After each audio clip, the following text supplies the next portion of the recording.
wabarakatuh.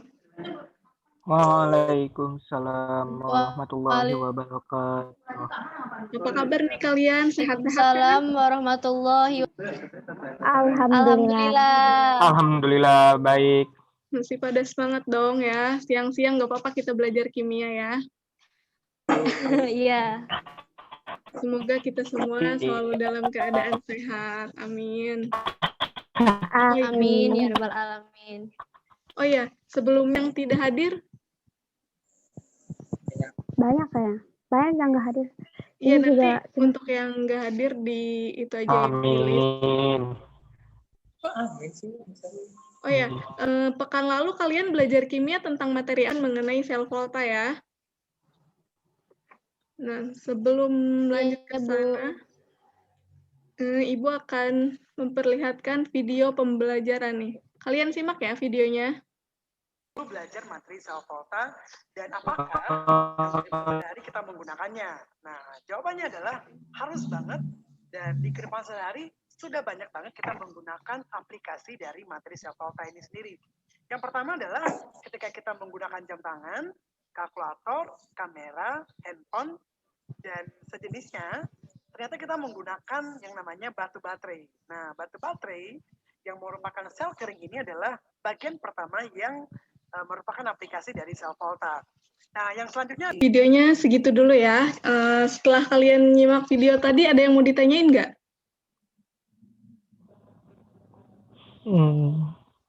Ada yang mau bertanya nggak terkait video tadi?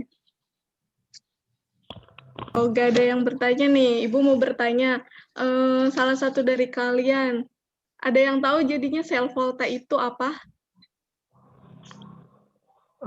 Sel volta. Tadi apa ya? Dong zat. Nah, lebih tepatnya itu sel volta itu sel elektrokimia yang menghasilkan energi listrik ya. Jadi energi kimianya itu dirubah jadi energi listrik ya. Nah, untuk membahas video tadi, nih kita simak PPT-nya.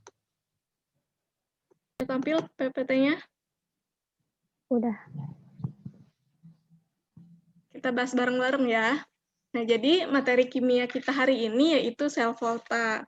Nah, untuk tujuan pembelajaran kita hari ini, yang pertama itu, kalian sebagai siswa itu diharapkan dapat yang pertama, menjelaskan pengertian dan rangkaian dari sel volta. Yang kedua, bisa menyebutkan contoh penggunaan sel volta dalam kehidupan sehari-hari. Yang ketiga, kalian sebagai siswa dapat menentukan harga E0 sel dari sel volta. Dan yang keempat, kalian diharapkan mampu menganalisis proses yang terjadi di dalam sel volta itu. Nah, apa sih itu sel volta? Seperti yang sudah kita bahas tadi, bahwa sel volta atau sering kita sebut dengan sel galvani itu merupakan sebuah sel elektrokimia di mana energi kimia diubah menjadi energi listrik. Berbeda dengan sel elektrolisis ya. Nah, untuk sel volta sendiri itu dapat menghasilkan arus listrik dan berlangsung secara spontan. Nah, kira-kira, untuk sel volta sendiri ini prinsipnya itu adanya transfer elektron dari anoda menuju katoda. Tadi ya di video udah disinggung. Nah, selanjutnya ada susunan dari sel volta. Kita lihat nih rangkaiannya.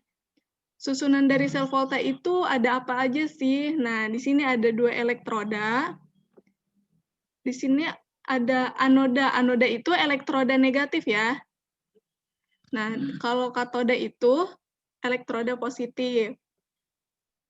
Lalu ada juga jembatan garam nih.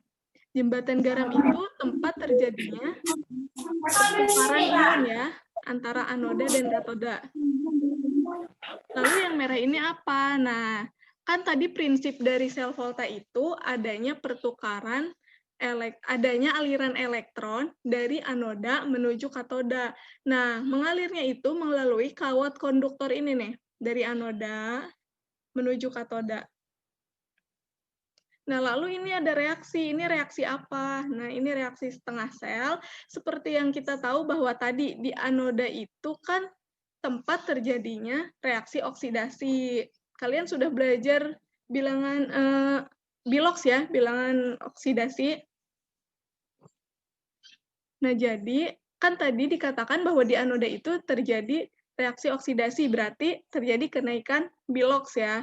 Kita lihat nih, Zn kan tunggal ya, berarti dia biloxnya 0. Kemudian Zn2+, dia memiliki bilox plus 2. Jadi terjadi kenaikan bilox. Ini sebagai bukti bahwa di anoda itu terjadi reaksi oksidasi. Dalam sel volta juga ada larutan elektrolit ya, larutan yang dapat menghantarkan arus listrik.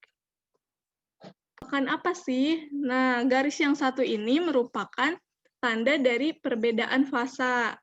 Nah, garis yang dua ini simbol dari adanya jembatan garam. Paham nggak sampai sini? Apa perlu diulangi untuk notasi sel? Perlu ulangi tadi kecepatan gitu? Lanjut ya. Iya, Bu. Lanjut Oke. Bu. Ya. Nah, sekarang ada potensial sel standar atau yang sering kita sebut dengan E0 sel. Nah, E0 sel paham nggak perhitungan sampai sini? Paham, Bu. Ya. Insya Allah paham. Oke, lanjut ya. Lalu kita akan membahas sedikit mengenai kegunaan sel volta. Yang pertama ada aki. Iya, benar ya. Jadi di katoda itu terjadi reaksi reduksi atau penurunan bilox, dan di anoda itu oksidasi ya, atau kenaikan bilangan oksidasi. Nah, lihat nih, PB. Nah, di katoda bilox PB awalnya plus berapa? Plus 2 kan? Plus 4 ya? Min 2, plus 2. Iya. Jadi dari plus 4 menjadi plus 2. Berarti Plus 2. dia mengalami penurunan bilox ya? Iya. Oke. Paham ya kenapa di si PbO2 dikatakan sebagai katoda? Reduksi. Iya, mengalami reduksi. Ini lanjut. Lanjut. Lanjut ya. Selanjutnya ada baterai.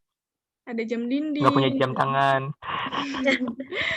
Duh, tuh kode tuh buat siapa nanti kasih jam tangan. Siapa tadi? Rizky. Mau diulangi nggak bagian mana? Nanti habis ini soalnya ada sedikit latihan. Jembatan garam itu kan di sini di jembatan garam ada Na2SO4.